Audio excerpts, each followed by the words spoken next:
a team that I do want to talk about more positively because they deserve it. The Boston Breach. Our boys. The Breach, we're into the Breach now. We are 3-1 now. They're 60% of the way to their season total in wins last season, and we're only 4 matches in. They are still going to game fives left and right. We are 4 matches in. They've gone to 4 game 5s. But unlike last season when they went 2-12 in game fives, they are now 3-1. So if you can believe that, they've already won more game fives through 4 matches than they did through 14 last season. Um, is Snoopy the MVP right now? I'm just gonna come out and say it. Is he? He's probably our comeback player of the year, maybe. I mean, I think that's where I would go to start it. Think MVP probably has to go to one of the undefeated teams and probably one of the guys on LA Thieves without thinking too much or looking at the actual numbers. But um, all kidding aside, I mean, yeah, you kind of just mentioned it, and I thought it was an important point to illustrate with FaZe how I kind of had that just feeling that like they're a team that gets off to a good start, and you went through the records for them at the start of the seasons before they had 3 losses, yada yada, and doing the opposite here for Boston in comparison, like that just shows like you know this new squad obviously is more capable of finding success than the team that we saw last year, and that we gotta give credit to Boston. Like, you know, I don't think joking is the right word, but just for lack of a better term, we kind of joked a little bit on behalf of Boston like after the World Cup. I know I did at least. Like, yeah, they had their best placing of the year at the World Cup, but that's because they were literally in last place all the time leading into the World Cup. So this roster did perform better than the roster previously last year. I kind of played with that, but now like it's just like this we're seeing they kept that roster from the World Cup, and they're seeing some early signs of life from that decision, and especially for a team we talked about over the offseason multiple times. There were legitimately reports that Boston Breach might be leaving Call of Duty Esports. For them to have this start to the season is got to be a good feeling for the people involved there, and as a part of that decision to keep on pushing on and continue in the CDL. Um, Definitely can't say this was something I expected. I don't think it's something you expected either, but yeah, I mean that's just you know the way things goes, I guess. Like it feels like whether it's real life sports or esports in some capacity, whether it's COD or any other esport, there's always those teams where the people who just I know like in sports you got like box score watchers or whatever you say, like people who just look at the stats, don't actually watch the games and stuff like that. And like I don't know necessarily what the equivalent would be for esports, but it's like you got your paper analysts or people who just look at the roster on paper and are like, oh yeah, that team's going to be good, and then they go into like the LCS or Overwatch League when Overwatch League was a thing and stuff, and then that team stinks. And then conversely, you got the same thing where a roster, you see it and you're just like, oh, there's no way that roster is going to work. And then they come out and they're frying right off the bat. I mean, we kind of will get to Carolina, but that was at least part of like the conversation when we were talking about Carolina was like maybe some of these guys' last opportunity to play well in the CDL and stick around long term. So, um, definitely just overall for Boston, it's got to feel good for, especially like you said, Snoopy, like a guy who a lot of people were doubting if he should even be in the CDL, let alone just playing the way he's been playing.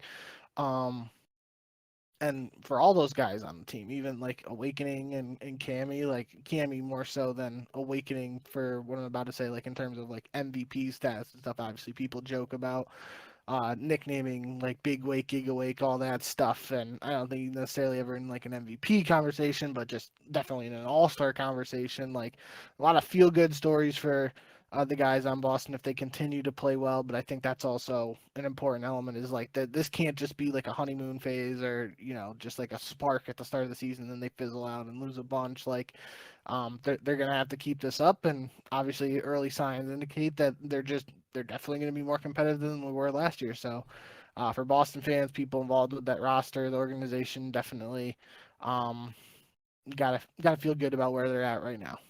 And if you want to be pessimistic to say like about Boston Breach, you could say, well, look at who they played. Outside of Optic, who whatever, like Optic has looked better since then. Boston's played Minnesota, who they lost to, and then they played Miami, who's 1-3, and Vancouver, who's 1-3. If you want to be pessimistic, you can say that.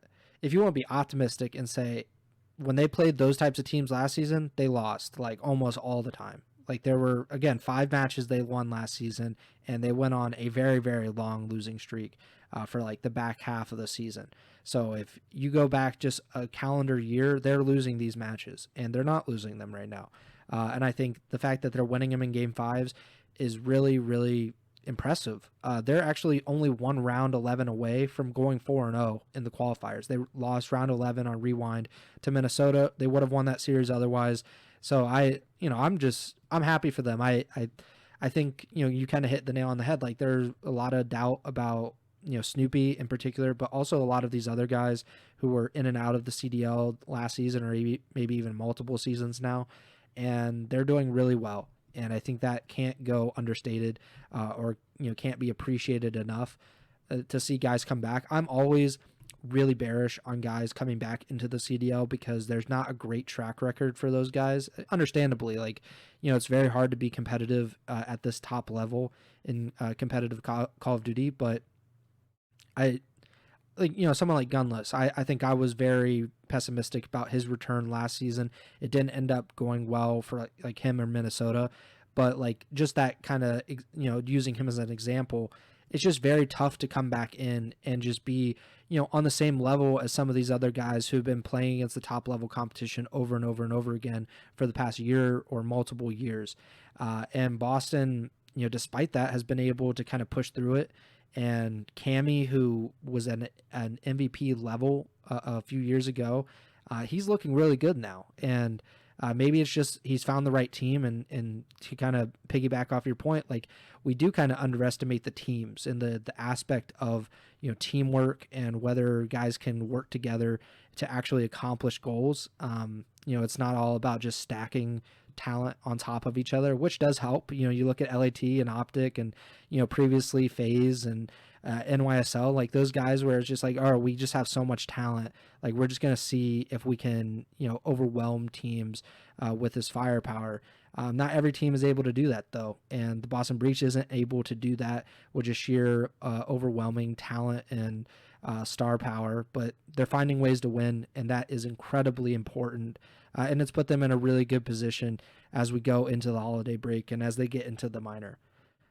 Yeah, I just want to highlight too. There was one I just remembered when I was looking through the notes. I know we talked about it last week when we were going over Boston's matches for this upcoming set. We both picked against them in both matches against Miami and Vancouver, and we were both kind of like, this is just an opportunity. I know I said like this is an opportunity to see more of Boston and all of those teams combined, because those are 3 teams like middle of the pack or below potentially on paper, and we just wanted to get more sample size, and obviously both of those matches end up going the distance to a game 5. But the one thing I just remembered now when I was looking through it was literally the first map, Vault Hardpoint against Miami.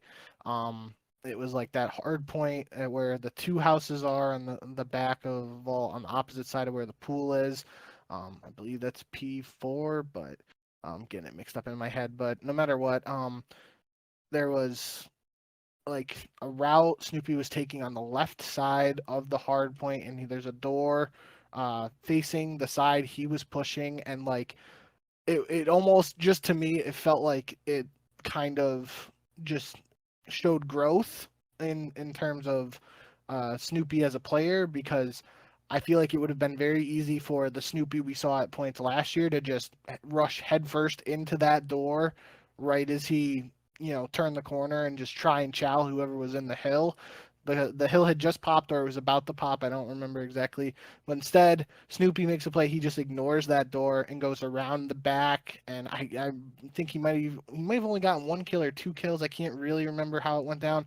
But I just remember I remember that route he took, like where he just goes around, and like that kind of, just to me, I could be like over dramatizing it, but that really just felt like to me something we probably didn't see out of Snoopy in the past, where he could have very easily, and I mean, other players, the same thing you could probably say for too. It's just like it felt like the easy play in that scenario would have been for him to just go right into that door and chow whoever was in the hill. Instead, he makes what turns out being a play to help his set up his team for the winning and further go around, force engagements out in the hill, and I'm pretty sure that's where Boston came out on top, win the spawns, etc. Um, so I know that's like kind of going probably a little over the top on one very small play, Mhm. but I just felt like I remember seeing that because it was very early in the Friday match, literally the first match um, that we saw for um, Awesome. the first map of that match, I Mhm. should say, and it stuck out to me, and I was just like, yeah, that's probably something we didn't see for Snoopy. So I think that's got to be a good sign of potentially him for further developing as a player, or it could just be me, overanalyzing something small that happened in the map. But either way, that stuck out to me and want to share that. Stuff like that could be something that we overlook, and not just saying we in particular, but kind of like the COD community in general, is this idea of growth and development in the CDL. Because I think, even I've caught myself on this a few times, and I've had to change my perception of a few players because I see them come into the CDL and they are not finished products by any means, and then I kind of judge them. I look at them and I say, well, they're just not at this level, like they, and I try to think like, oh, well, they'll just never be at this level. But that's not how it always goes. Like, it's not, obviously it's different when you have these like phenoms, like someone like Scump or Hydra, or Simp, Beezy, like these guys that come in and they're just like, they're so good immediately. We kind of expect these like 18, 19-year olds to be superstars right out of the gate. But that's not the case for the vast majority of CDL players, even the really good ones.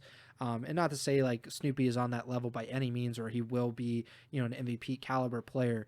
But I think we do have to remember that Snoopy in particular is 20 years old. He just turned 20 a few months ago, and he has made mistakes. I don't think that there's any denying that from everything Yeah. that's Slasher and some of the other guys have said.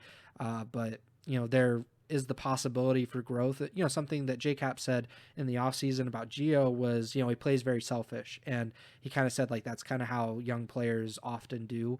And it takes time, it takes matches to kind of beat that out of their system. And it's like, okay, like I need to stop playing for kills. I need to stop, just reacting to every single thing that's happening on the map, and I just need to help my team win. To this point, it has helped Boston tremendously in that regard.